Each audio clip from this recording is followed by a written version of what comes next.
How many people here are Christians?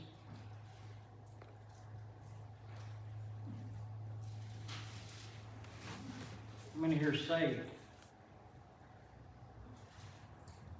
You know, there is a difference. We meet people every day that says, I'm a Christian. Because they believe in Jesus. You know what? Satan believes in Jesus. He's met him. They make him a Christian? No.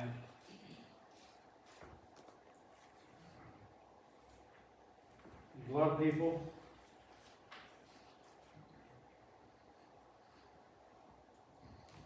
that believe they're going to heaven when they leave this world. Because they go to church every Sunday morning. Because they call themselves a Christian. But they never made that full commitment. That total surrender. Amen? Amen. Ephesians 5, 1 and 2 says, imitate God. Therefore, in everything you do, because you are His dear children. Live a life filled with love, following the example of Christ. He loved us and offered Himself as a sacrifice for us, a pleasing aroma to God.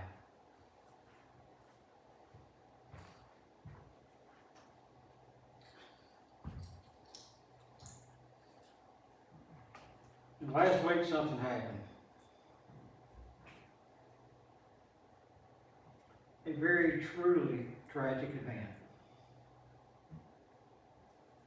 I won't go into details about it. However, I will say this. I'm sure rumors and stories will be told. They've already started. All I can say is it really shook me.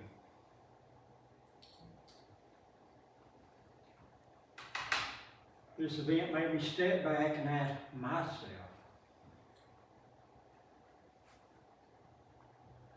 do I treat everyone I meet with kindness, compassion, love, mercy, and grace? If we're to imitate God, isn't that what we're supposed to do? It doesn't say impersonating, it says imitating. Isn't that what being a Christian means? To be an imitator of Jesus Christ, to show love, to show mercy and grace.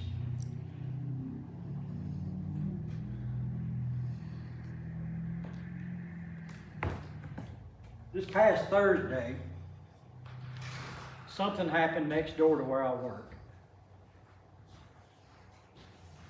And it was truly a tragic event.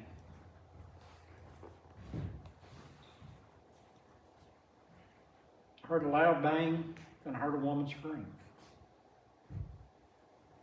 I thought it was an accident, but it wasn't.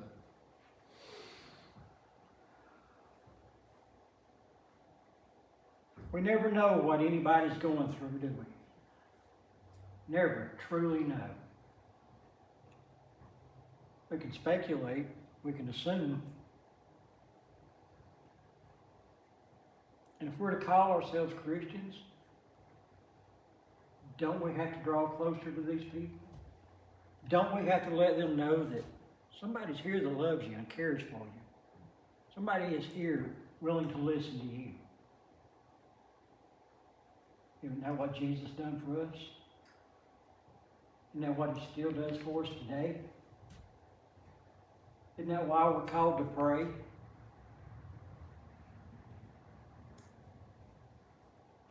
Think about it, if we didn't have somebody to talk to daily, how messed up will our lives be?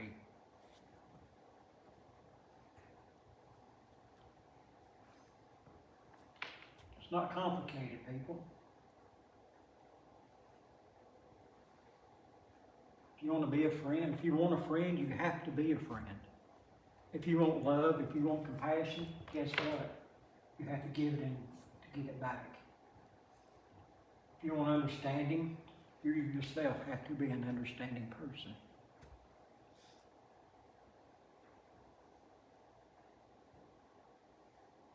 I had a chance to pray with the people that work at the store next door to us Thursday afternoon. Death is never easy. Expected and especially unexpected. Again, we never know what somebody's going through. Do we really take the time to be Christ-like? Think about it. Do we really take time out of our busy lives to show somebody how much we love them, how much we care about them? If you tell somebody I'm going to pray for you, do you really do it? Or do you wait? What happens when you wait? Most times we forget. Or we get preoccupied with something else. Think about this. While Jesus was on the cross, he'd say, Father, I don't want to do this anymore.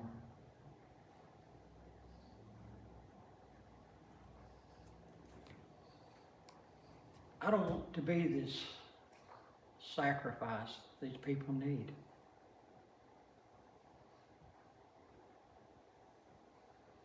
Where would we be at today?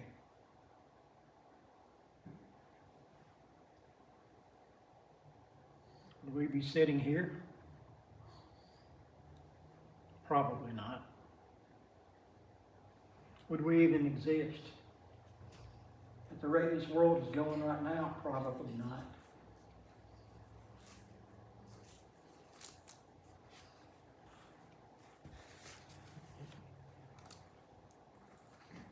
I was told to keep this message about 30 minutes.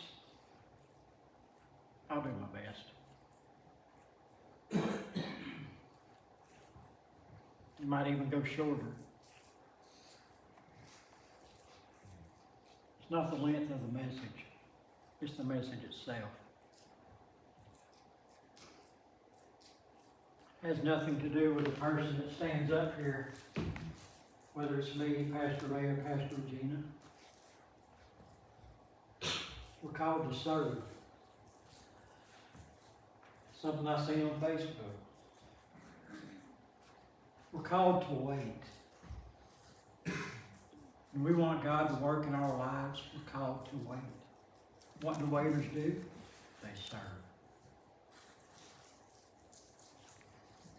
And that's one of the big things about this message here. And I've done blew my notes. So. How many of y'all like to go to a restaurant to eat? Pretty much because you don't want to have to clean up the dirty dishes. You know, all three of my daughters worked in restaurants. A lot of their friends did. You know what the number one day of the week was they hated to work? Sunday. Yep. You know what time? After church. You know why?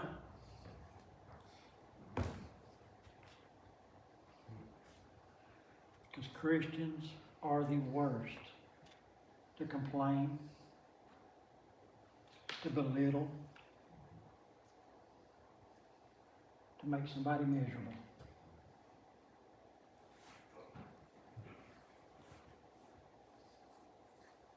And I used to laugh when I heard that. Until I seen it with my own eyes.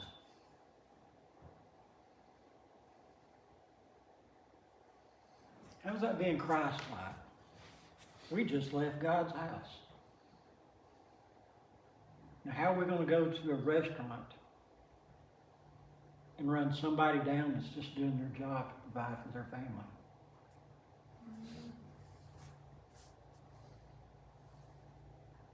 I quit laughing about it.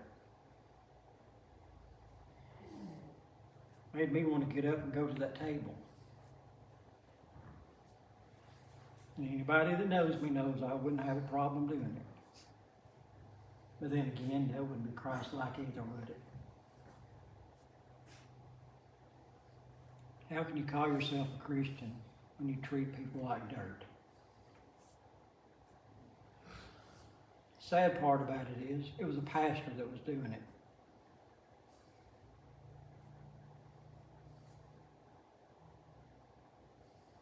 And we're not supposed to talk ill of pastors, or preachers, or Sunday school teachers.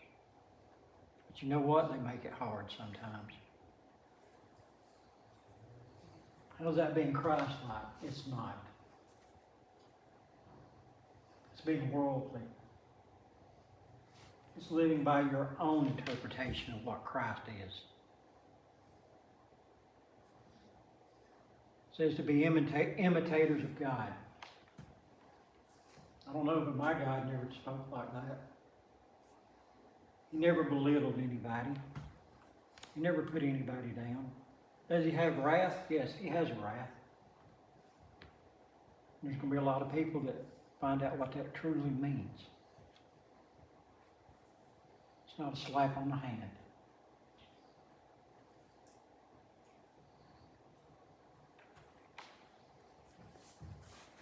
We wonder why this world's falling apart. That is a prime example right there. Because people have forgot what it's like to be a true Christian. I am so far from perfect, it's just unbelievable.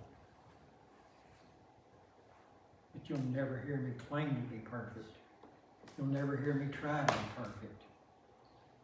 I'm just trying to be an example of what God called me to be. To be a servant for Him. To witness, to testify. See this shirt here? I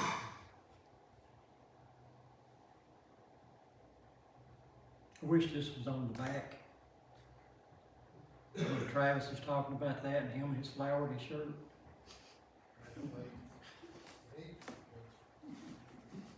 I like the shirt Travis is wearing, by the way. It suits him.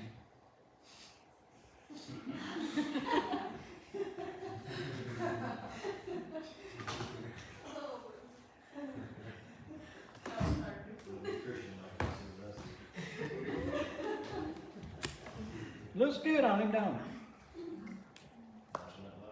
Savannah's making the choice now. Should I make him wear that or not? We know the story right here. This woman was caught in adultery, brought before Jesus. What did Jesus do? Did he say, "Get away from me, you wretched animal"?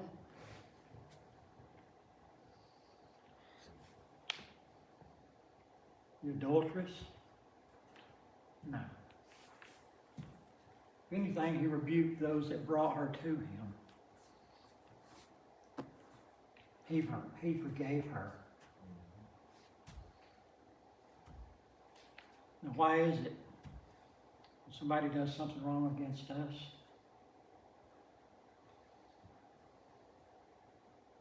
that we can't forgive them?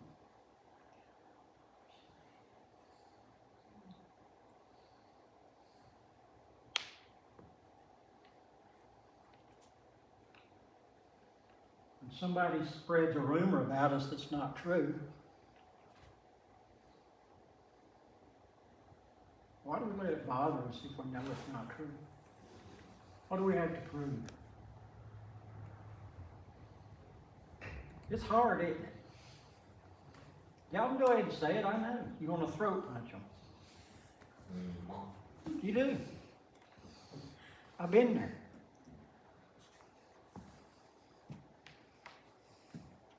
That was years ago. Now somebody wants to start a rumor, I'm going to say, prove it. Where's your evidence?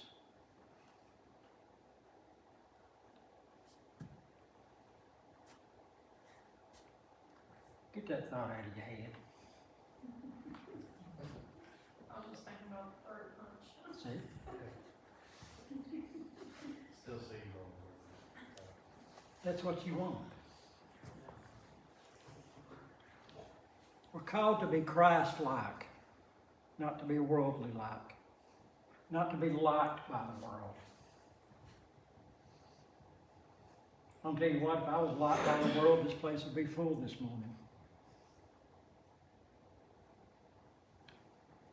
If Pastor Ray and Pastor Regina wanted to be liked by the world, this place would be full next Sunday. Would have been full last Sunday.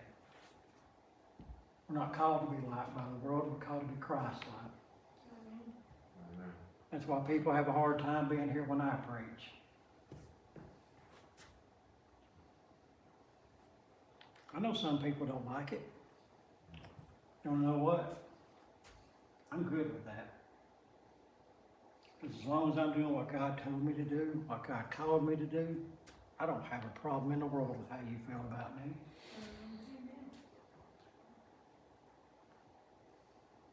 That gets me in trouble quite often, but so be it.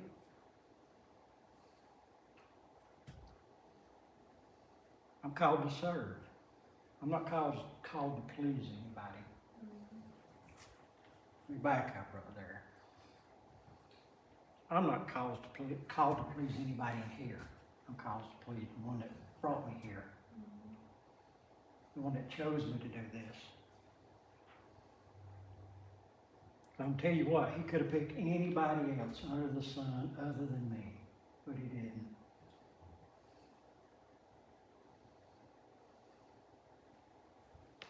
You know, I've said it before. To me, this is an honor. This is a privilege to be known that I was called by God to do this. Don't do it for a living. I do it because it's what I'm called to do.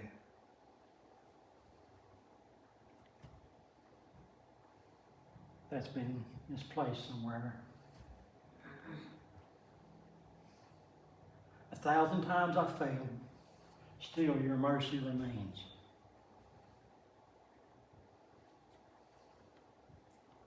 How many people you believe have failed you in your life?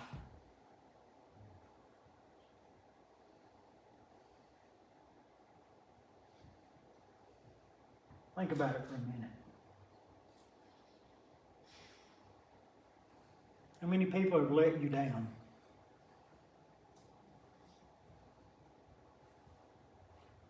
Can you name one? Can you think of one?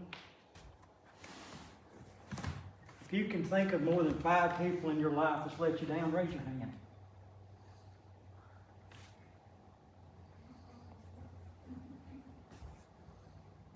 Do you dwell on that?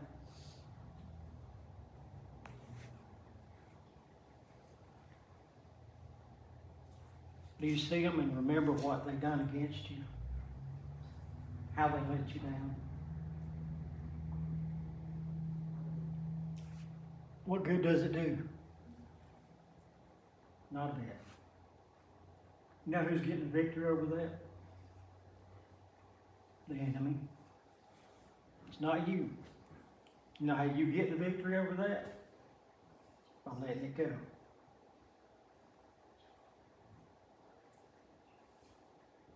That's the hardest thing for us as a Christian to do, is to let it go.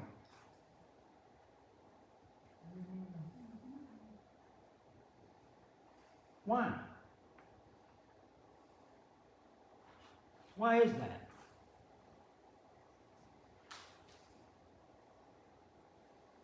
Should it be? That should be one of the easiest things for us to do. We claim to have faith, don't we? We claim to trust in God, don't we? We claim to believe that everything we give to Him, He will take from us, don't we? Y'all awake? Then why don't we trust Him for us to give Him the things that He tells us to? Why don't we trust Him enough to let it go? Why is that so hard?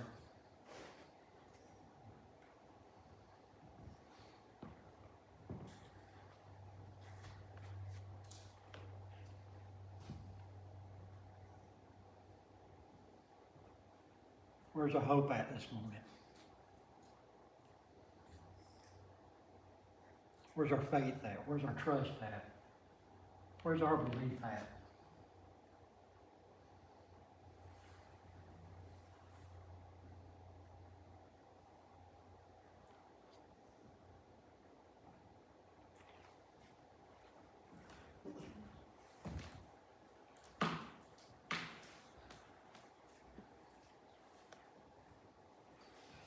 After what happened Thursday, and I got to work Friday morning, one of my coworkers,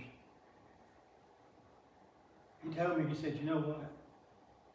He said, I saw that event take place over and over in my head all night long. I said, yeah, I did too. But I heard the screaming all night long. Wasn't nothing I could have done to prevent it.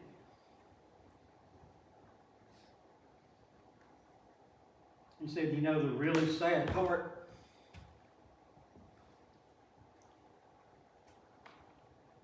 And I said the same thing.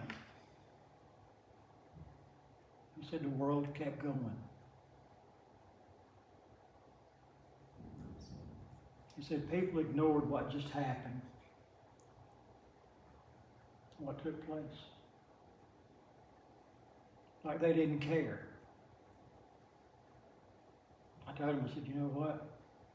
I said, you thought the same exact thing I was thinking.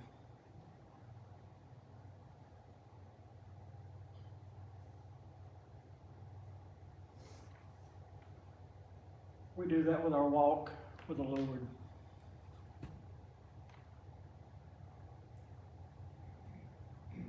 He calls us to love one another. Do we? He calls us to pray for one another. Do we do that? He calls us to be tender-hearted, loving, kind, to show them mercy, to show them grace. Do we really do that?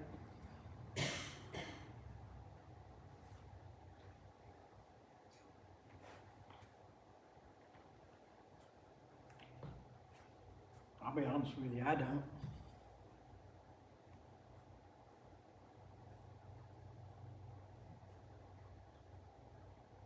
And if anybody else was 100% honest, they would say the same thing. They don't either.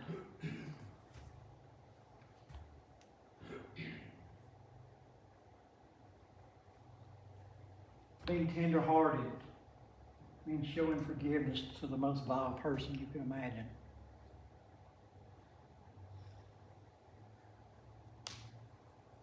Being forgiven to somebody who's ultimately done you wrong.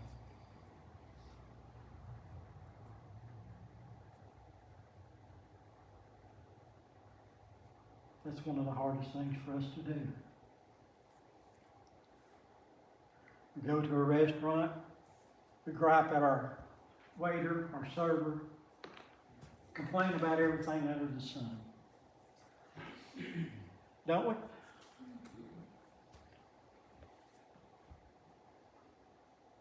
But yet we want to go and invite them to church.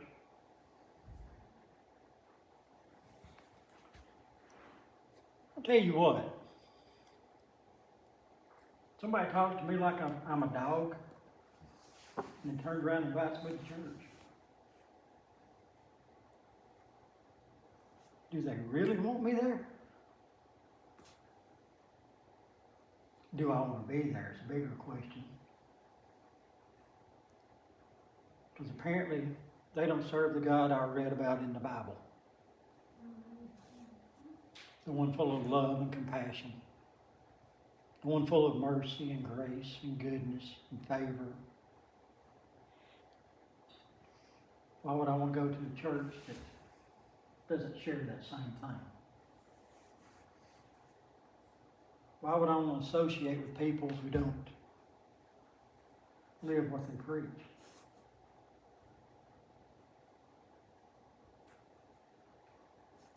What you see here today, up here, is what you will see tomorrow on my job. It's what you will see in Walmart. It's what you will see at the ball field.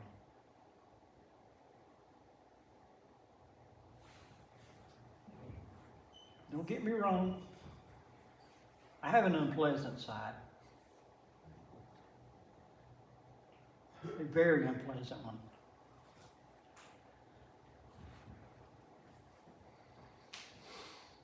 But that man's locked away. He's buried in a tomb. And I pray God keeps him there forever.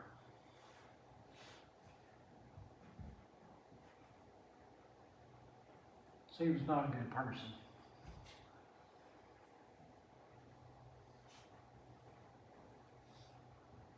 If somebody walked up to him and said, "Will you pray with me?" No.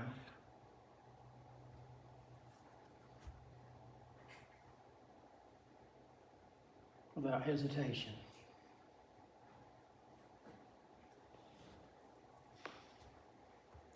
And now somebody does that, I'm more than glad to pray for you, to pray with you.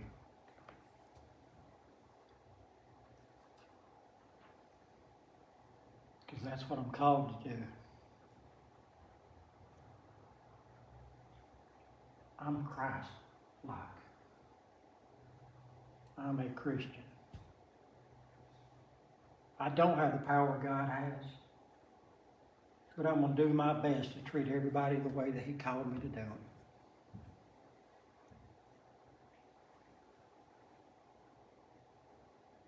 I'm still holding out for this church to be full of people one day.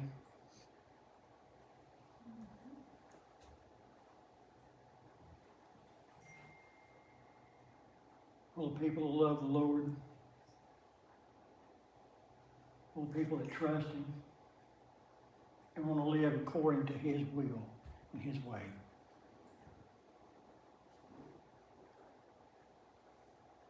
But you know what? They'll never show up if we're not who God's called us to be.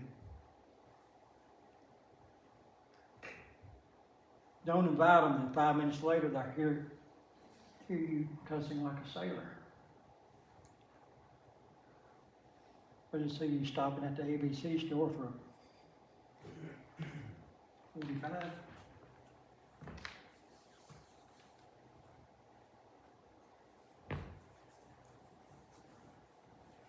Don't let your speech destroy your walk with the Lord. Don't let your actions destroy your walk with the Lord.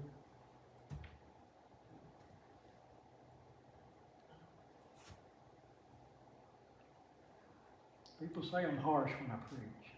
It's not harshness. It's out of love. So I don't want to see anybody go to hell. So I'm going to tell you the truth.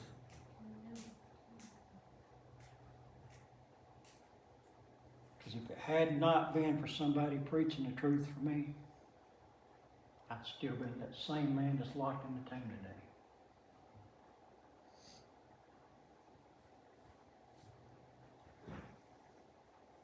Thank God I got over myself. I stopped getting offended at God's truth. Let Him speak to me. We don't always get it right up here.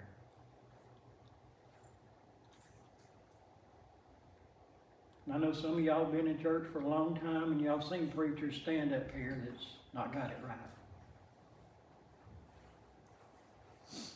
I never said I was going to be right all the time, did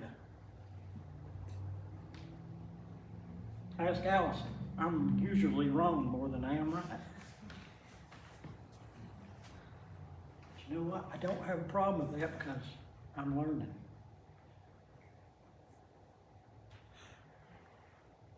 I may not be as seasoned as some of the other pastors or preachers.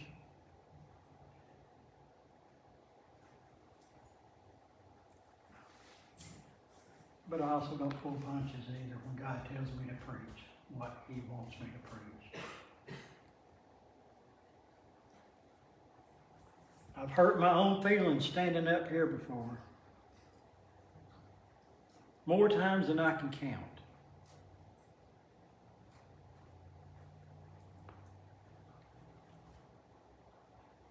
How do we learn? How do we grow? Through struggles, through troubles, through trials, through fires.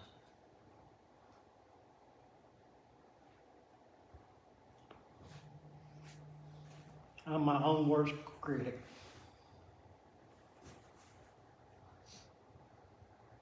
But you know what? As long as God tells me to do, and I listen, doesn't matter what anybody else thinks.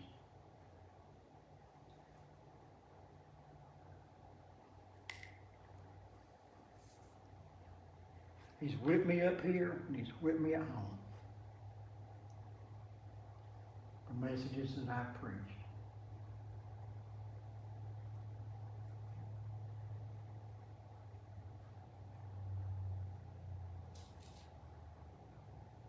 We've got to be kind to people. We've got to be more Christ-like if we're going to act like Christians, or if we're going to call ourselves Christians.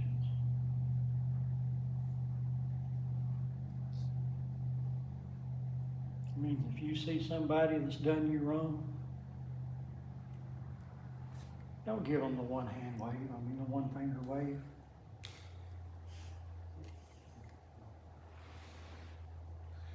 Don't use words that you know you're not supposed to use when talking to them.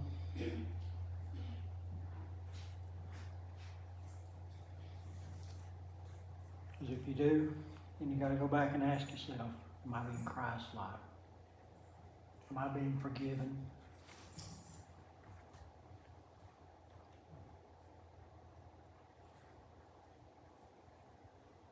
Am I living my life in a way that would please Jesus?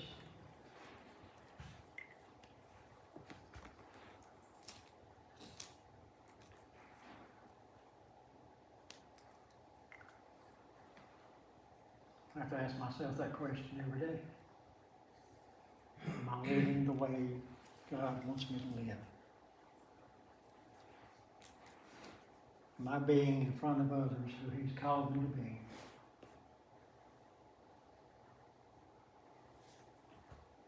Can they see Jesus in me?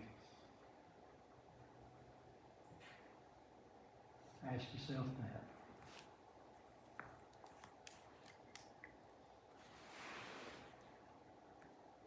Am I living a Christ-like example?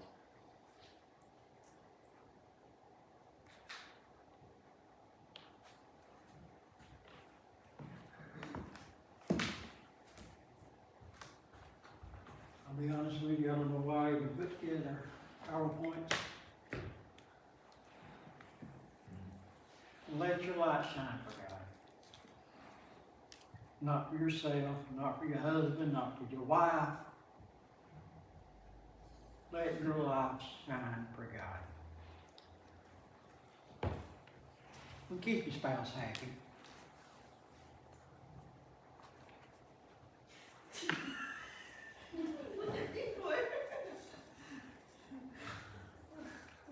We pass by people like this every day. In crowds. On the street, in the store. We've got to treat them the same way that we would expect to be treated. Doesn't matter if you know them or not. Be kind, people.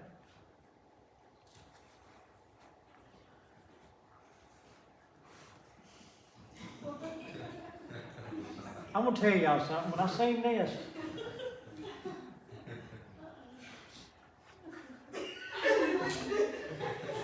that one back there just popped up.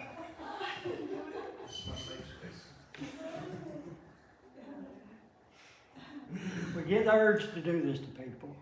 We do. Raise your hand if you've ever had the urge. Come on, don't lie, you in God's house.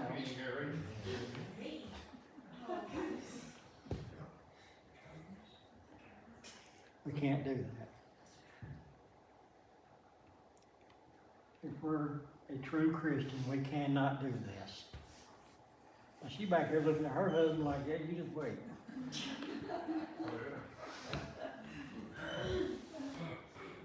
As bad as we want to.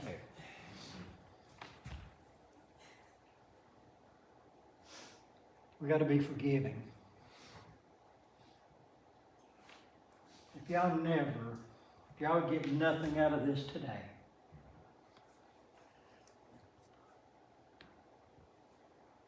show mercy, show grace, be kind, be compassionate, be tender-hearted to everybody you meet.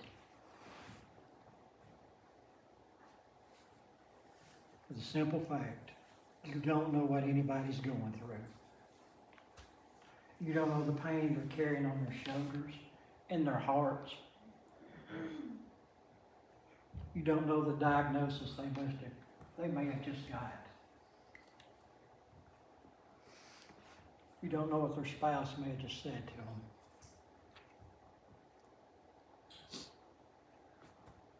Your words, your actions, they do matter. It also matters how you give them, how you speak them.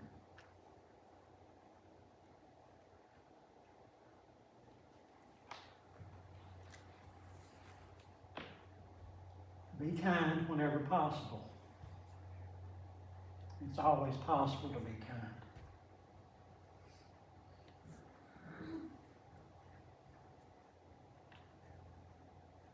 When I picked this picture, I did not see the name at the bottom of it. If I could have got rid of it, I would have had the Dalai Lama. I don't even know who the guy is. A lot of meetings,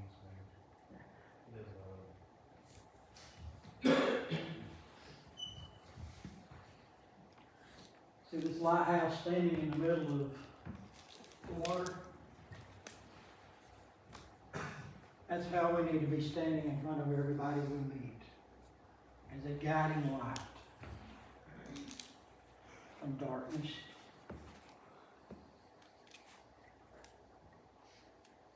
Be a light to shine for God.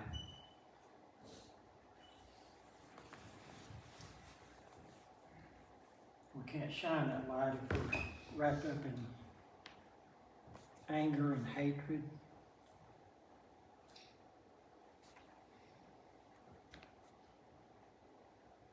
We got to be tender-hearted, forgiving, full of love, mercy, and grace.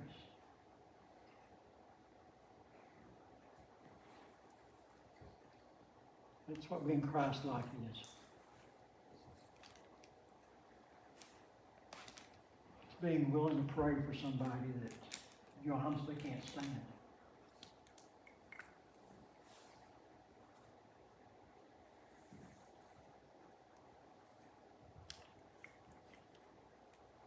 That was always one of my hardest things.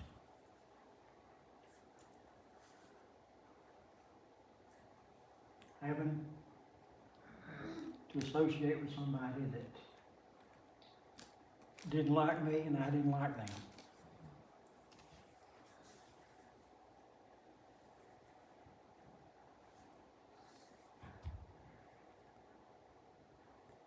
That's what we got to do, folks. You've got to be Christ-like. And you're going to have to do things that you never thought you would have to do to be Christ-like.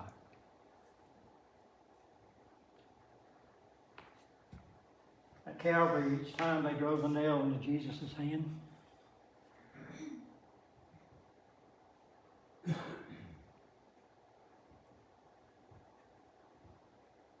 you think he said, Lord, Father, just kill him?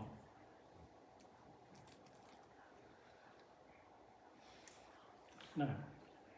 Every time that hammer hit them nails, he stayed silent. He bore the pain and the suffering for each one of us. So that we wouldn't have to. He died so that we could live. So that we could be called Christians. So that we could be called Christ-like. But what are we doing with it?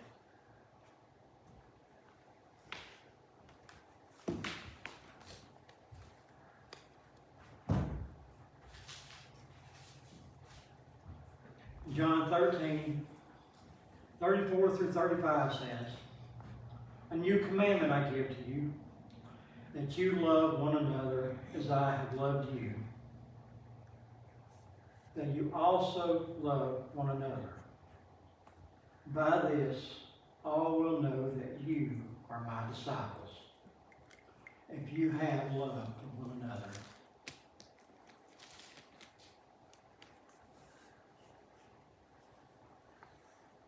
You claim to be a disciple for Christ this morning?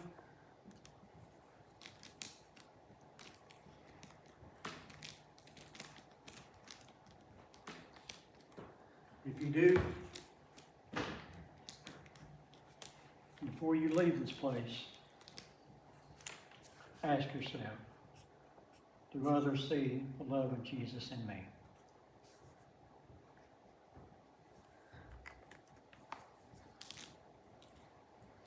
I ask you bow your head this morning.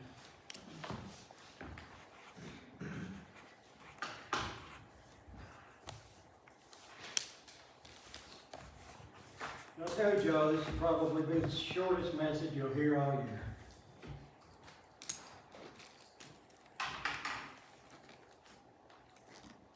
But then again, it's not about the length of the message, it's the point behind it.